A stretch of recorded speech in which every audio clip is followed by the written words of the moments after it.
Sadaqallahul azim.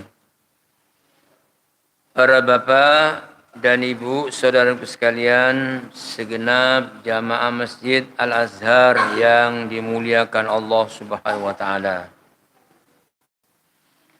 Alhamdulillah, puji syukur mari kita haturkan kehadiran Allah Subhanahu wa taala atas segala karunia yang besar dan anugerah Allah Subhanahu wa taala kepada kita yang tiada terhingga, terutama hidayah iman dan Islam yang ada pada kita semua.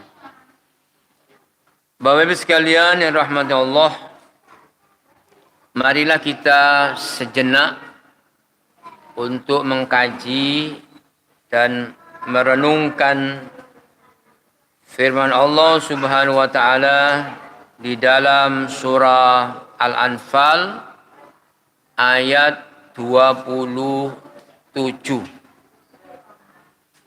Allah Subhanahu wa taala berfirman, Ya ayyuhalladzina amanu la takhunullaha war rasula.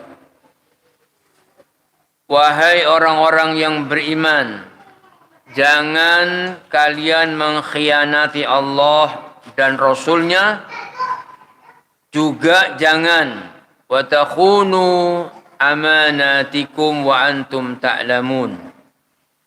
Dan juga janganlah kamu mengkhianati amanah-amanah yang dipercayakan kepada kalian sedang kalian mengetahui.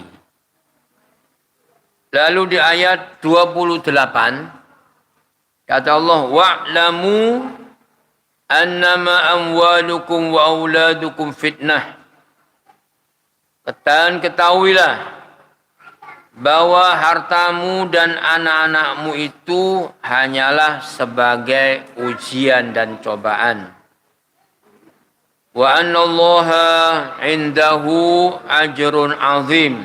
Dan sesungguhnya di sisi Allah adalah pahala yang besar. Saudaraku sekalian, seruan di dalam ayat ini mengajak kita untuk berpaling dari akhlak yang tercela menuju akhlakul karimah dan melarang kita semua untuk melakukan khianat serta kita selalu berpegang teguh dengan amanat. Jadi di dalam ayat ini kata Allah, wahai orang-orang beriman, kamu tidak diperbolehkan melakukan tindakan mengkhianati Allah dan Rasulnya, juga menjadikan para musuh kebenaran sebagai pembimbing dan pemimpin kita. Termasuk saudaraku sekalian, mengkhianati perjanjian tentang jihad fisabilillah. Jangan juga mengkhianati amanat, termasuk muamalah hubungan antara saudara-saudara kita sesama muslim, padahal kita memiliki komitmen untuk melaksanakan perintah-perintah Allah dan meninggalkan larangannya. Saudara sekalian, ayat-ayat ajaran seperti ini perlu kita ketengahkan karena namanya amanat ini sudah akan mulai menjadi barang yang langka. Karena sulit mendapati orang itu betul-betul amanat di dalam kehidupannya. Saudaraku sekalian dirahmati Allah Subhanahu wa taala, di dalam ayat ini ya, amanat itu berarti sikap dan sifat yang wajib dimiliki oleh setiap muslim. Karena wajib jangan sampai Enggak ada sama sekali amanah di dalam diri orang beriman. Karena sampai ada ungkapan, tidak ada iman tanpa amanah.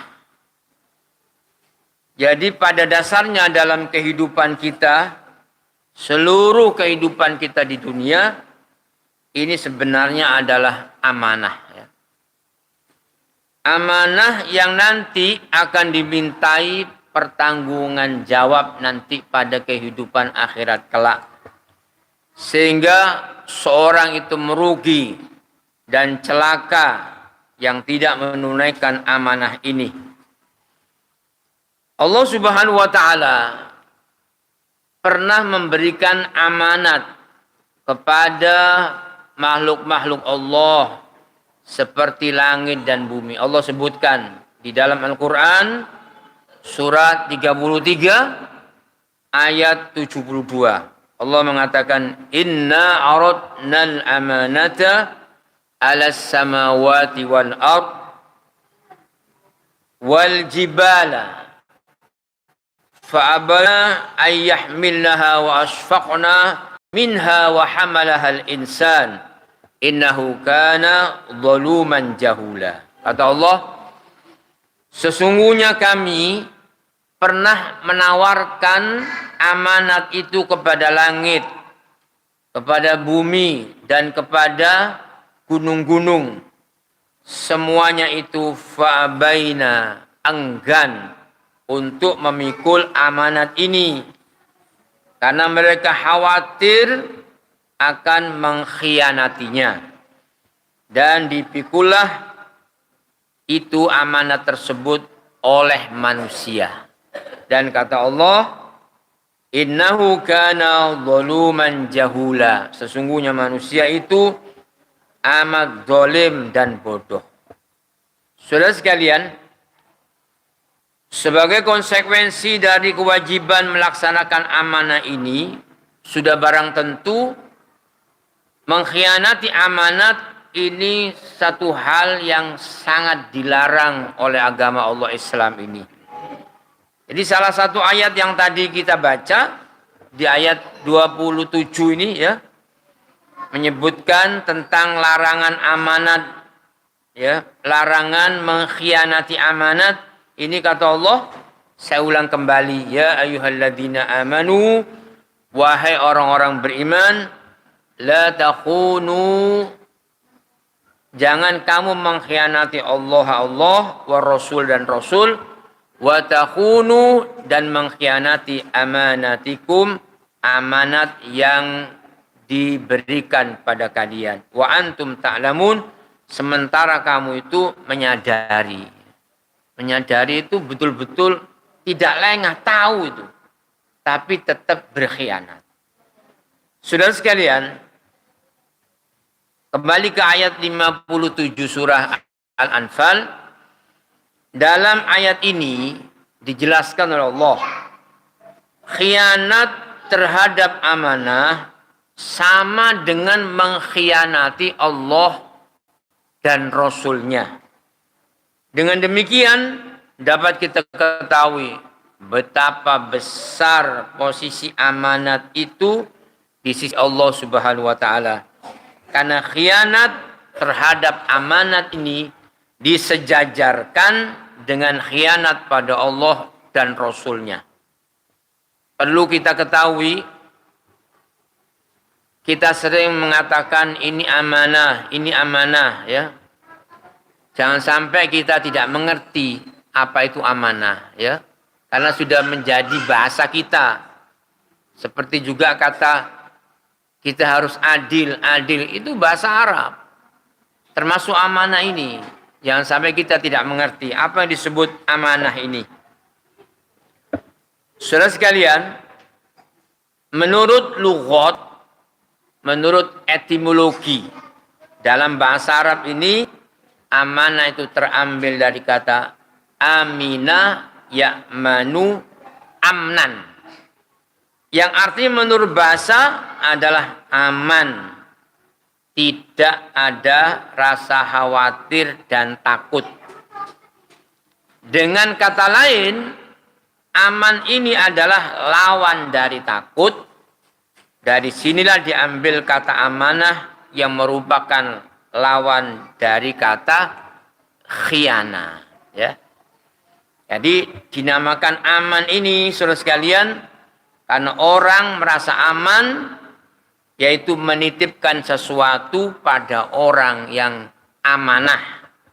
Sehingga di dalam kehidupan apa saja itu pasti ada amanah yang diemban oleh kita semua, ya. Ada ulama yang memberikan arti sempit itu menitipkan barang. Jadi menitipkan barang. Itu kalau yang dititipi itu orang yang amanah, yang menitipkan ini merasa aman, ini betul-betul orang ini amanah, bisa dijaga, ya. Saudara sekalian rahmati Allah, satu ketika saya sebagai pengurus masjid itu pas menjelang hari raya mencari sapi atau kambing. Rupanya malam hari saya lihat kambing itu bagus, ya. Cuma uang kita kurang. Jadi karena banyak kesibukan, saya menitipkan pada salah satu pengurus untuk mengambil kambing yang sudah ada kesepakatan, ya, deal, kira-kira 3 juta lebih. Nah, ini saya titipkan amanah, tolong nanti dibawa ini uangnya. Jam 10 malam saya lihat kambingnya. Piteng situ. Oh. Loh ini kan tidak sah ini, ya. Jadi saya jam 12 malam itu keluar lagi. Saya sampaikan. Oh enggak seperti yang dipesan. Rupanya penjual dengan orang yang saya tunjuk untuk mengambil dan saya titipkan uang itu. Ini kong kali kong ini, ya. Jadi ditukar dengan kambing yang matanya buta sebelah. Jadi uangnya dikurangi, ya. Dan orang ini dapat fee atas kemauannya sendiri, ya. Insyaallah, ya. Jadi saya urung karena nggak sah, ya, nggak sah ini. Nah, karena itu ini penjual dan pembeli atau orang yang ditunjuk dititipi amanat ini tidak boleh berkhianat, haram, apalagi untuk hewan korban, ya, hewan korban. Karena kita tahu seperti juga kasus yang saya alami di Madura itu beli sapi, ya, beli sapi itu, jadi kalau dibawa pulang bagus sekali itu, ya. Ketika kita lihat, ya, kita teliti, rupanya dia agak nakal, nyeruduk. Itu kena tangan, bahwa tanduknya bagus sekali itu, hitam bagus. Bisa copot loh, copot ya. Akhirnya kita pegang, ya, sampai dipegang 2 orang, dipegang ekornya, putus pisan. Rupanya tanduk ini dia cari di tempat jagal itu. Jadi disopak, dikasih lem LTK. Ya, begitu juga buntutnya. Wah, masya Allah, ya. Lah ini loh contoh, ya, tidak amanat ini, ya. Jadi walaupun sudah ada sapi, ada kambing, ya, itu kan dilihat dulu. Kalau orang nggak ngerti, nggak apa-apa, ya, nggak apa-apa, dibawa ke kiai nggak. Ini mau dikorbankan. Cuma kiai di Madura, cuma kiai, sapi ini buntung, ya, kan nggak boleh, harus nggak ada cacatnya, ya, nggak boleh buntung. Biasanya nggak boleh buntung itu, ya. Tapi sama kiai, sebentar tak lihatnya kitab dulu. Eman nggak diterima. Ya, nggak diterima kan eman. Ada sapi tapi buntung. Ya, ekornya tidak ada. Ya. Bentar, gimana Pak Kiai? Oleh kok, ono sing oleh. Dalilnya apa? In kuntum tak maluna, kata Kiai di Madura. Apa maksudnya? Walaupun buntung kor bedebuluna. Saya bahasa.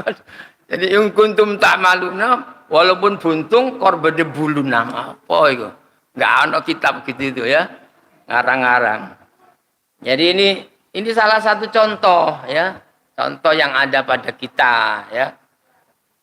Saudara sekalian rahmati Allah, apa saja yang dibebankan kepada kita, amanat-amanat ini harus kita perhatikan dengan baik. Begitu juga kalau kita ingin mulia, ya, ingin dihormati oleh Allah, dimuliakan, itu tempatnya di masjid. Kalau kita ingin dihina-hinakan oleh Allah, karena kita khianat, ya di masjid ini tempatnya. Ya. Seperti orang kalau di tanah suci Mekah, dimuliakan Allah, mulia betul di sana. Kalau ingin dihinakan Allah, di sana juga. Ya, tempat yang mulia karena apa? Tidak amanah. Ya. Saudara sekalian rahmati Allah, karena banyak orang-orang itu, ya, ini mengurusi urusan agama Allah Subhanahu wa taala. Setiap orang yang berhaji atau umroh itu karena melakukan umroh di bulan haji itu harus kena denda atau dam minimal tiap orang itu 1 ekor kambing kisaran 300 real ya. 300 real itu misalnya 150 orang nah, dikalikan 300 real ya. Ini sudah dibayar di tanah air kita. Nyampe di sana apa memang betul-betul itu dicarikan kambing buat dam ya. Karena yang santer kedengaran itu ada yang tidak membelikan, hanya dibelikan 3 ekor kambing untuk simbolis saja. Ya. Nah ini yang sering saya sebut, nggak ada kebijaksanaan, yang ada kebijaksinian. Ya. Balik nang kantong, kebijaksinian. Betul itu. Namanya ini di sana itu main dam, bukan main dam kayak apa? Sekak itu bukan. Ini dam ini. Ya, orang berkorban atau untuk denda ya. Nah, kadang-kadang tidak sama sekali dibelikan, tapi dia berkata kepada tukang jagal yang ada di Saudi Arabia, yang jagal itu untuk konsumsi penduduk Mekah ya. Dia mengatakan, tolong kalau sampai nanti nyembelih tolong sebutkan nama ini, nanti saya kasih duit. Cukup mau. Ini khianat semua ya. Hati-hati ini ya. Ini ngurusi agama Allah. Kalau ingin mulia ya di agama Allah ini. Kalau ingin dihinakan Allah, ya ini berkhianat di dalam mengemban amanat ini ya. Termasuk mudah-mudahan di masjid kita tetap mulia sampai pada kehidupan akhirat, saudara sekalian. Di orang ada karena tampaknya kalau orang itu berangkat dari ria, ya, dia menampakkan kesolehannya setelah dipercaya oleh masyarakat, terutama dalam pendistribusian harta, mulai dia berkhianat. Kan dipercaya, tampak lahirnya kesolehannya, suruh ngurusi masjid. Itu saya tahu sendiri, ya. Itu akhirnya apa? Pegang keuangan. Nah, dia berhukum. Kayak hukumnya itu sangat tegas, saklek. Jadi uang itu saudara sekalian, ini contoh yang betul-betul nggak boleh ditiru. Ya. Ini uang itu nggak ada laporannya, karena jadi papan pengumuman itu harus dicopot. Karena zaman Rasulullah nggak ada bid'ah. Ya, jadi papan pengumuman itu pemasukan, pengeluaran, saldo. Harus diturunkan. Karena zaman Rasulullah nggak ada. Ya, Masjidil Haram ke Madinah itu nggak ada itu. Nah, ini dikembalikan ke masa Rasulullah. Akhirnya karena ini bid'ah haram, akhirnya nggak ada pembukuannya. Setelah itu lama-lama masjid ini kok jadi bangkrut. Coba lihat sini pembukuannya. Saya langsung, ya. Rupanya masjid tambah punya utang banyak. Ya, oh ini nggak bisa ini, harus ada pemecatan ini, ya. Kalau enggak masjid ini enggak jadi makmur, ya. Jadi miskin. Nah, ini gara-gara itu, ya. Kelihatannya soleh sampai jenggotnya 1,5 meter. Ya. Tapi ini lauhat ini, papan pengumuman ini haram bid'ah, ya. Masya Allah, ya. Itu contoh, ya. Jadi yang sudah diamanatkan itu orang itu merasa tentram, namanya aman, ya. Karena orang yang amanah itu amin, ya. Kalau perempuan Aminah, nama ibu Rasulullah SAW itu kan Aminah, orang yang amanah betul, ya. Saudara sekalian, jadi amanah ini merupakan sifat orang-orang beriman dan memiliki cakupan yang sangat luas. Jadi sampai disebutkan oleh Sayyid Ridho menyebutkan amanah ini, ya, setiap yang dibebankan kepada manusia dari Allah. Ini kewajiban-kewajiban yang kita laksanakan itu semuanya amanah dari Allah Subhanahu wa taala. Termasuk yang diberikan dari manusia ke manusia yang lain sebagai titipannya itu harus dilaksanakan, ya. Karena masih sesuai dengan syariat Allah Subhanahu wa taala. Rasul Ridho mengatakan amanah adalah kepercayaan yang diamanahkan pada orang lain sehingga muncul ketenangan hati. Dari kata aminah itu, ya, tenang hati tanpa ada rasa kekhawatiran sedikit pun. Dari ungkapan-ungkapan yang saya jelaskan tadi, bahwa ada hubungan yang sangat erat antara keimanan dan amanah itu. Dan ini disampaikan oleh Rasulullah SAW, kata Nabi dalam hadis riwayat Ahmad, la imana liman la amanata lahu, wala dina liman la ahda lahu. Tidak ada iman bagi orang yang tidak amanat. Dan demikian pula tidak ada agama bagi orang yang tidak menepati janji. Jadi jelas di dalam hadis ini, amanat ini merupakan sifat orang-orang beriman. Sebaliknya, orang-orang yang berkhianat itu berarti memiliki sifat orang-orang munafik, ya. Jadi kalau Nabi menyebut la imana liman la amanata lahu, tidak ada iman, ini para ulama memberikan syarah, bukan orang itu kalau tidak ada iman sendiri kafir, enggak, ya. Tapi tidak sempurna imannya. Orang yang tidak amanat.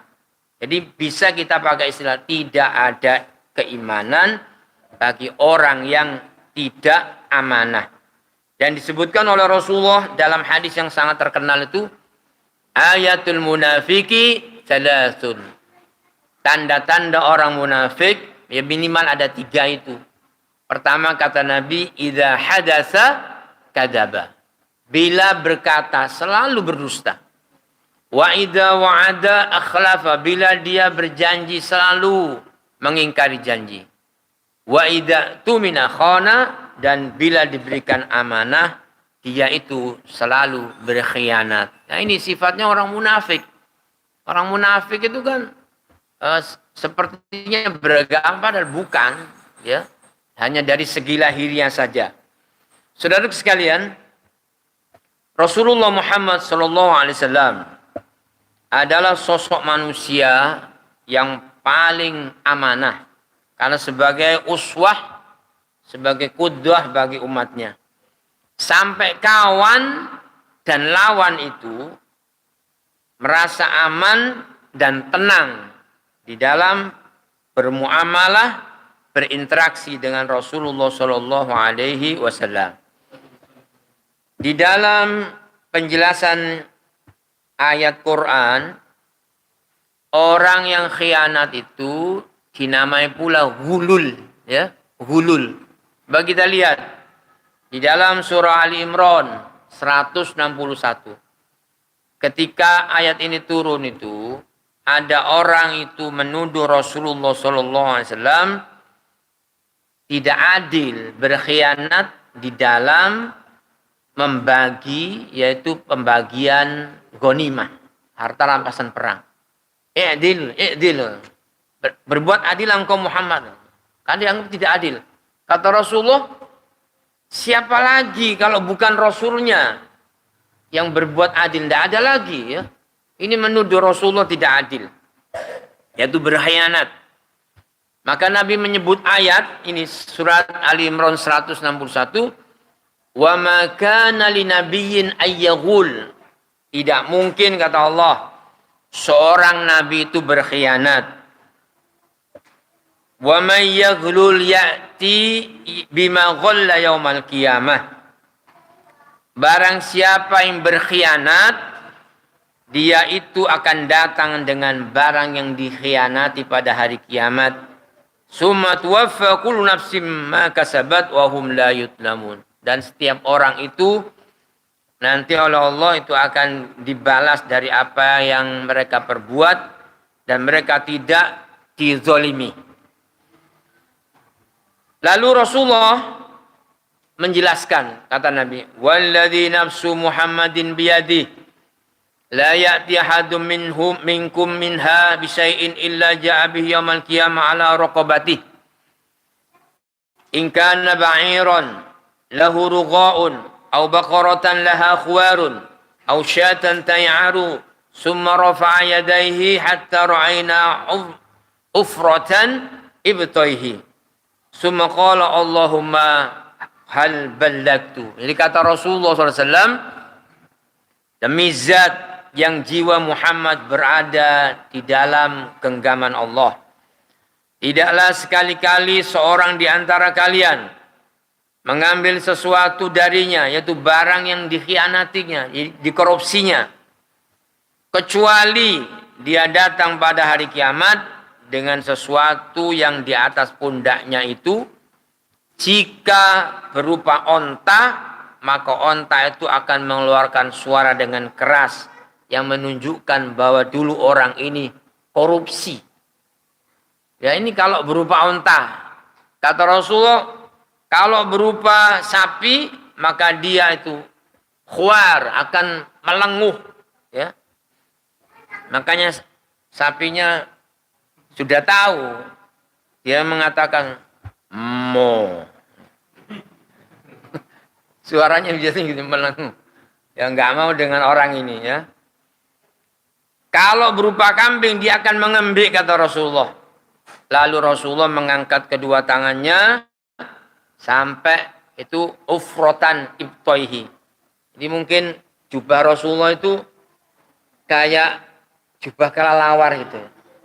Ada longgar, ya, sehingga ketika berdoa itu tampak yaitu putih ketiaknya, ya, walaupun saat itu belum ada deodoran, ya. Tampak putih ketiaknya sampai Nabi berkata, Allahumma hal balagtu, ya Allah, apa aku sudah sampaikan? Di ajaran Rasul sudah disampaikan. Kok sedihnya Rasulullah itu kejadian itu setelah tahun 8 Hijrah. Di 8 Hijrah tuh umat yang dididik itu masih ada yang menuduh Rasulullah itu berkhianat, ya. Itu sudah dididik. Itu sudah mulai hijrah dari Mekah ke Madinah. Kemudian 8 tahun sesudah hijrah dari Mekah ke Madinah. Masih ada orang komentar Rasulullah itu tidak jujur, ya. Nah, ini cikal bakalnya orang-orang Khawarij, ya. Orang-orang yang nyempal dari ajaran Rasulullah Shallallahu Alaihi Wasallam. Jadi nanti saudara sekalian, ini yang dicontohkan Rasulullah Jadi bisa jadi menjadi analogi sekarang, ya. Jadi yang nanti yang barang yang dikhianatinya itu, dikorupsinya itu, yang namanya bansos bukan bantuan sosial, tapi bancaan sosial, ya. Itu nanti, wong ini di musim paceklik, di musim yang corona, ya, gosok sempat-sempatnya tuh loh, ya. Dan banyak pembelanya, mungkin masih dalam kehidupan dunia banyak pembelanya, ya, pengacaranya, hakimnya, orang-orang yang berwajib, aparatur, ya, itu yang membela banyak. Kelak di akhirat tuh nanti ini sebagai bukti bahwa betul-betul sempurna keadilan Allah kalau orang ini nanti ada di pengadilan Allah Subhanahu wa taala. Jadi karena rakusnya manusia ini bukan hanya mengkorupsi bahan makanan pokok, ya, sembako, tapi karena rakusnya itu dia yang dimakan aspal, gunung-gunung, ya, semua dikorupsi, nanti akan dibawa di pundaknya dan semuanya itu, ya, menjadi saksi. Jadi kalau Kiai Jawa itu menyebutkan diweleh-weleh, no, apa Pak, Bapak Ibu? Jawa karo Jawa ya. Itu ngaji di pondok itu bahasa Jawa itu diweleh-weleh, no. Dipermalukan di depan umum sebelum disiksa di neraka, ya. Betul itu. Iya betul, itu dirinci nanti. Nah itu terjadi nanti, ya. Barang yang dikorupsikan itu. Sudah sekalian, perlu di dalam kehidupan kita supaya kita semua ini menjadi orang yang amanah. Ada tip-tip di dalam menggapai sifat amanah yang disebutkan oleh para ulama. Pertama, kita harus menyadari bahwa amanah ini adalah karakter fitrah nurani kita semua, ya. Itu kita harus sadari. Meskipun zaman ini sudah rusak, sebetulnya bukan zamannya. Orangnya zaman itu ya tetap dari dulu sampai sekarang. Hanya ada ungkapan zaman wis edan, sing ora edan ora keduman. Sing bener denger-denger, sing salah bunga-bunga.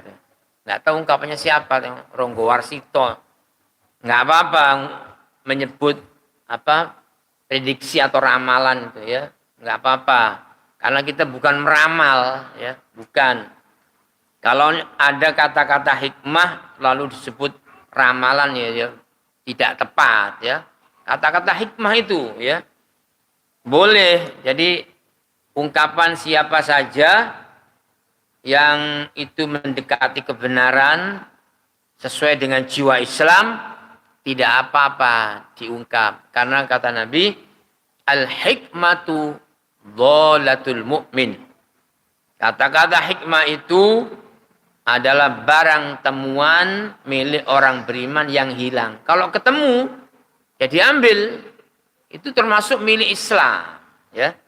Jadi dari zaman edan sing edan ora kaedan ora keduman, ya. Ini zaman sudah rusak. Di saat kita melihat seorang itu amanah, kalau kemudian hati kita menjadi kagum, bahagia, nah ini berarti fitrah kita ini masih ada dan sempurna di dalam hati, ya. Nah, kalau sebaliknya juga, ketika kita melihat orang itu berkhianat, hati kita kemudian sedih, ya, perih, jadi sempit. Nah, ini bukti karakter dalam nurani kita, ya, fitrah kita itu tidak berubah berarti, ya. Tapi kalau melihat orang berkhianat itu kemudian kita nggak sedih, karena setiap orang berkhianat, orang korupsi itu menginginkan orang-orang di sekitarnya, termasuk orang-orang yang ada di bawahnya, itu supaya turut pula melakukan hal yang sama dengan dia. Biasanya seperti itu ya. Jadi kalau nggak ada kesedihan, ya makanya Nabi itu selalu berdoa supaya kita di jalur yang benar. Itu dalam doa Rasulullah, Allahumma habbib ilainal iman. Ya Allah, jadikan kami ini cinta dengan sesuatu yang berbau dengan keimanan, ya. Wazayyinhu fi qulubina, dan hiasi hati kami ini dengan keimanan. Wa karrih, itu doa Rasul. Wa karrih ilainal iman, ilayyal apa? Wa karrih ilainal kufra wal fusuqa wal isyan. Jadikan hati kami ini benci dengan kekufuran, dengan kefasikan atau durhaka atau dengan kemaksiatan. Jadikan benci, ya. Jadi kalau melihat orang yang amanah, senang masih, ya. Senang. Jadi itu fitrah masih ada itu, ya. Tapi kalau ada pengkhianatan, terus hati kita nggak sedih, itu biasa terbawa ke sana. Kemudian apa? Dalam hati kita diam-diam merestu, ya gak apa-apa, wis jaman itu berarti rusak itu, ya. Amanah ini sudah hilang dalam kehidupan masyarakat. Sudah nggak ada malu itu loh, ya. Ya, seperti sekarang, ya. Sekarang ini mulai banyak nggak ada malu. Jadi ini bukti bahwa karakter nurani kita, ya, tidak berubah. Jadi senang dengan sifat amanah, benci dengan khianat, ya. Karena itu jika orang itu berkhianat, berarti dia itu menyimpang dari karakter fitrahnya yang asli, ya. Hanya sejak kecil, kalau kita dididik orang tua sampai kita tularkan kepada anak-anak kita, nggak boleh ada sedikit pun itu khianah, ya. Sampai bagaimana orang itu pinter dan cerdasnya, sekolah sampai S3 itu, ya, yang dibanggakan. Kalau akhlak ini nggak ada, jangan bangga, ya. Sejak kecil kan sampai guru kita ini, terutama guru agama, percuma Anda itu pinter, rapotnya itu nilainya sangat tinggi, tapi kalau nggak amanah, ya itu apa? Nyontek. Lu itu karakter tuh dibawa sampai orang tua, ya. Setelah diajari ada yang nggak mau amanah itu, karena kebiasaan nyontek ini biasa, dosa ini biasa, ya. Besok-besok kalau berkhianat, ya, menyembunyikan ilmu, kemudian titipan itu kemudian dia khianat, menjadi hal yang biasa. Itu ini sampai diajari oleh guru agama kita itu, ya, ilmu itu cahaya, ya, al ilmu nurun. Jadi kemudian dia itu dipakai untuk dalil bahwa nyontek itu boleh. Kan ilmu nurun, ilmuku nurun. Diajari baik kok. Ya, fitrahnya. Terus yang kedua, ya, kiat-kiat supaya kita ini bisa menggapai sifat amanah, yaitu menjernihkan hati kita dengan banyak berzikir pada Allah Subhanahu wa taala, ya. Biasanya hati dan lidah yang selalu dibasahi dengan zikir pada Allah, yaitu ingat Allah. Makanya kalau ingat Allah, ya, ingat azabnya juga, orang itu tidak akan melakukan perbuatan dosa, biasanya gitu. Tidak akan mudah tergoda, ya. Jadi hati yang selalu dibasahi dengan zikir dan ingat Allah Subhanahu wa taala biasanya akan jernih dan terjaga dari bisikan setan dan godaan hawa nafsu, ya. Sehingga tidak memiliki keyakinan yang itu tadi, ya, yang salah, nggak membenci dengan khianat. Jadi kemudian sampai orang itu rusak nuraninya, itu nggak takut dengan perbuatan dosa atau khianat, malah mengatakan nggak apa-apa itu. Dosa tipis-tipis. Nah, itu biasanya gitu. Itu terbiasa akhirnya terus ya. Sampai pada anak keturunan nggak apa-apa, nggak apa-apa. Karena Nabi mengajarkan, ya Allah jadikan hati kami ini benci dengan kekufuran, dengan kedurhakaan pada Allah, fasik, ya, atau dengan isyan, itu kemaksiatan. Jadi kalau selalu zikir pada Allah, ini fitrahnya dia terjaga sehingga menjadi orang yang amanat. Sebaliknya, bila manusia itu lupa, ya, lupa pada Allah, nah, biasanya hawa nafsunya ini dan setan akan membisikkan sesuatu yang bertentangan dengan fitrah itu. Akhirnya manusia terjerumus pada syahwat dan ghaflah. Sudah lupa ya, lengah dia.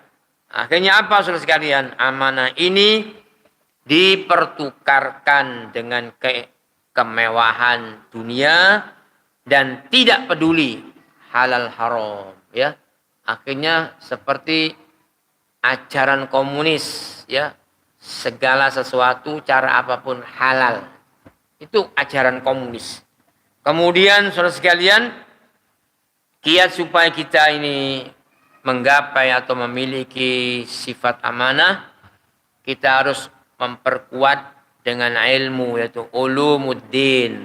Karena itu Imam Ghazali menulis kitab Ihya, menghidupkan ya ilmu-ilmu agama dalam rangka ini ya, untuk memperkokoh keimanan hamba Allah. Karena kita terkadang dengan hebatnya godaan membuat persoalan itu jadi samar atau kabur ya. Nah, mungkin kalau orang yang jujur itu menolak dengan tegas. Nah, kalau hal sesuatu yang syubhat, kadang haram itu sudah terang-terangan, cuma dibungkus dengan hadiah, ya, namanya itu jadi lain, ya, kayak ini adalah halal, dinamai hadiah, ya, sogok menyogok, riswah, yaitu namanya administrasi. Kemudian riba jadi bunga. Ya, ini akhirnya orang itu lengah ya. Jadi ini diperhalus namanya. Nah, akhirnya apa? Mereka yang tidak berilmu ini terasa biasanya sulit membedakan. Makanya Rasulullah SAW mengajari umatnya sampai Nabi SAW. Nabi itu kan diharamkan zakat, sedekah, infak itu haram buat Nabi. Nabi SAW itu pernah di tanah itu, di padang pasir itu, ada korma yang masih utuh. Nabi ambil dan mau dimakannya supaya tidak mubazir. Tapi Rasulullah ingat, aku khawatir korma ini dibawa dan terjatuh dan korma ini mau disodakohkan. Khawatir, sehingga nggak dimakan. Itu contoh ya. Loh ini khawatir ya, karena Nabi nggak boleh haram makan zakat atau sodakoh. Jadi Nabi mengajarkan supaya umat ini selamat ya. Jadi kita supaya mempelajari ilmu dalam Quran dan Sunnah Nabi yang menyuruh kita semua menjadi orang yang amanat dan menjauhi khianat itu tadi ya. Seperti surat Al-Anfal ayat 27. Jadi perkaya kita dengan ilmu dari para ulama yang membicarakan tentang hati, terus kesucian jiwa. Jadi agar jelas nilai-nilai kehidupan kita. Kita mengkaji, juga merenungkan sejarah keteladanan dari orang-orang yang soleh. Jadi ada benarnya memang ya, kita jangan hanya mempelajari sisi-sisi fikih itu di bidang syariat saja, tapi juga mempelajari tentang tazkiyatun nufus, kebersihan jiwa kita dari kitab suci Al-Quran dan sunnah Nabi SAW. Memang ada benarnya perkataan seorang itu ditulis dalam syair itu yang disonding di masjid. Itu katanya apa? Duh bolo konco. Apa? Rio wanito ojo mu ngaji syariat bloko. Ngaji yang juga di bab hati supaya suci ya. Betul-betul ini haram, ini subhat dihindari. Karena banyak orang itu betul-betul takut dengan bid'ah. Ya. Bid'ah itu secara syariat kan harus dijauhi. Tapi nggak takut dengan maksiat. Maksiat tadi itu tidak amanah, itu khianat, itu maksiat. Oh, kalau namanya bid'ah itu sampai orang takut dengan makanan yang dihantar dari selamatan kematian. Tapi nyolong gak apa-apa. Ya, itu loh, ya. Jadi itu tasawufnya gak ono gitu loh, ya, di bidang kejiwaan dan hati ini. Terus sekalian, kita senantiasa berlatih amanah ya.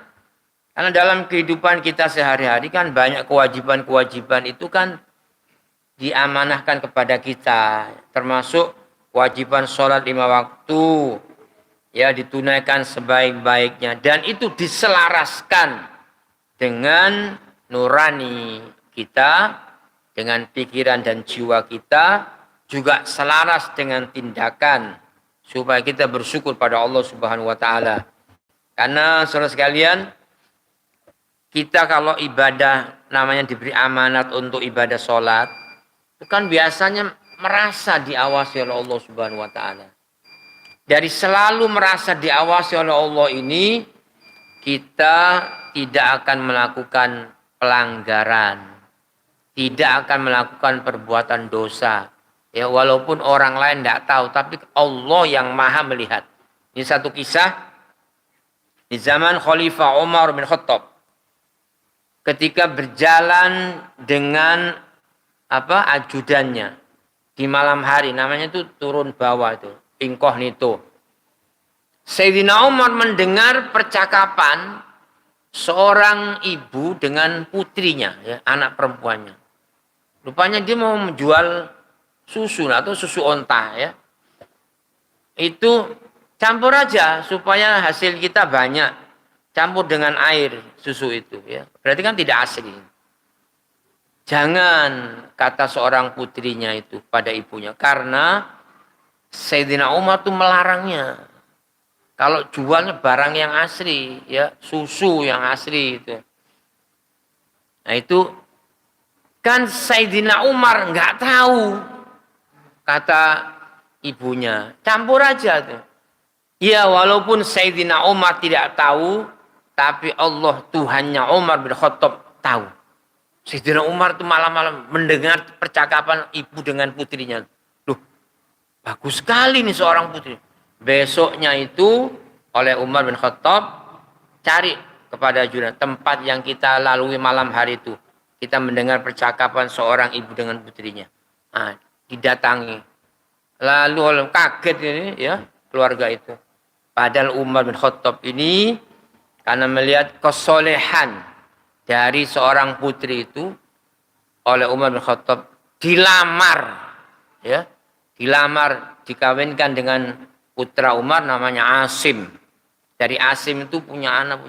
Kemudian lahir pula seorang cucu Umar namanya Umar bin Abdul Aziz, menjadi khalifah yang kelima yang sangat adil. Itu loh amanah itu ya, terus menerus. Mudah-mudahan kita bisa pegang ya. Sampai di sini ya, sudah. Ada pertanyaan monggo.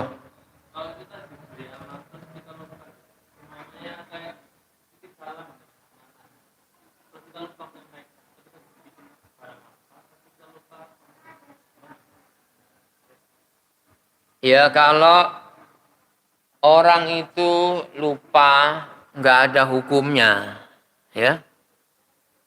Lupa nggak ada hukumnya.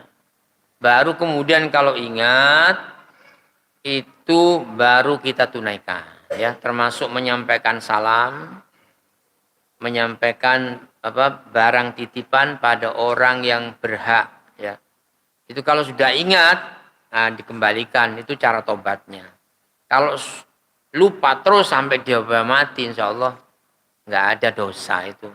Karena lupa manusia itu kata Nabi, al-insan mahal khata' wa nisyan. Manusia memang tempatnya salah dan dosa, ya. Kalau lupa nggak ada hukumnya, ya, saya kira. Mungkin ada lagi, ya. Assalamualaikum.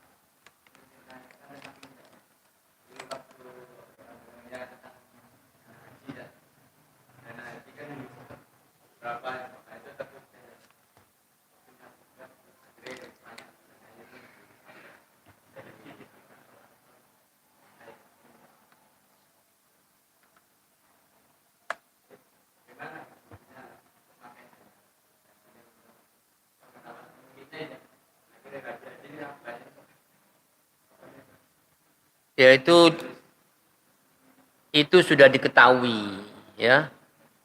Diketahui orang yang pemilik hak itu tahu semua karena sebagai rakyat atau orang-orang yang calon haji. Diketahui dan belum tentu ada pemaafan. Jadi betul-betul harus dikembalikan. Mengapa nggak bisa diselesaikan? Karena yang memiliki hak ini adalah rakyat. Dan orang-orang yang berkhianat itu adalah orang yang memiliki kekuasaan. Jadi namanya ini nggak sembunyi-sembunyi khianat. Ya, ini namanya perampokan. Sudah diketahui. Dan orang tidak berani. Bagaimana kalau orang sebagai penegak hukum, dia juga melanggar hukum? Kan sulit dia. Ya sudah serahkan aja pada Allah, ya. Ini betul-betul tampak terang-terangan melakukan pengkhianatan, ya. Makanya kita nggak bisa berharap banyak pada manusia. Maka kita bisa mengejarnya hak kita kelak dituntut pada hari kiamat, ya. Bisanya begitu karena penegak hukum itu yang melanggar hukum, ya. Dalam hal ini adalah aparatur pemerintah, ya. Dana dibuat apa itu? Padahal orang sudah dan itu termasuk orang dolim. Apalagi gini permainannya di bidang keuangan atau dana haji ini. Orang sudah menjadi kuota nasional dan dia itu bisa seenaknya karena mengungkapkan seperti wewenangnya dia, orang bisa waiting list, ya, kuota nasional bisa waiting list. Kenapa? Nah, dia diundur bahkan kadang nggak bisa berangkat karena ini ada yang nyerobot orang yang berkuasa mau berangkat haji tahun ini. Nah, bisa begitu. Kalau rakyat harus antri 20 tahun, ini bisa langsung. Nah, ini pengkhianatan. Mengundurkan orang kemudian tidak jadi berangkat haji masuk kategori penghalang orang menuju tanah suci. Lihat Quran Al-Baqarah 114. Wa man adlamu mimman mana'a masajidallah, ya. Apa dalam itu 114? Siapa yang lebih dolim daripada orang yang menghalang-halangi manusia untuk masuk di Masjidil Haram, wa yudkaru fi hasmuhu wa sa'a fi kharabiha, ya, menghalang untuk masuk ke Masjidil Haram, melakukan zikir pada Allah itu. Jadi kalau tafsirnya ulama, faman adlamu mimman mana'a masajidallah, siapa yang lebih dolim? Tafsirnya itu semua kebanyakan menyebut siapa yang lebih dolim? Tidak ada yang lebih dolim daripada orang yang mencegah manusia lain untuk memasuki yaitu Masjidil Haram, ya. Itu dolim terang-terangan, ya. Hanya rakyatnya bisa apa, ya. Nanti kalau melawan itu Anda berada di depan moncong senjata, ya. Ya sudah, pasrahkan pada Allah. Buktinya belum tentu semua memaafkan, ya. Wong ini haknya rakyat yang dikumpulkan sedikit demi sedikit. Dan itu kemudian apa? kemudian dana diselewengkan ya. Alhamdulillah. Saya kira gitu ya. Cukup subhanakallahumma hamdika asyhadu an la ilaha illa anta astaghfiruka wa atubu ilaik. Assalamualaikum warahmatullahi wabarakatuh.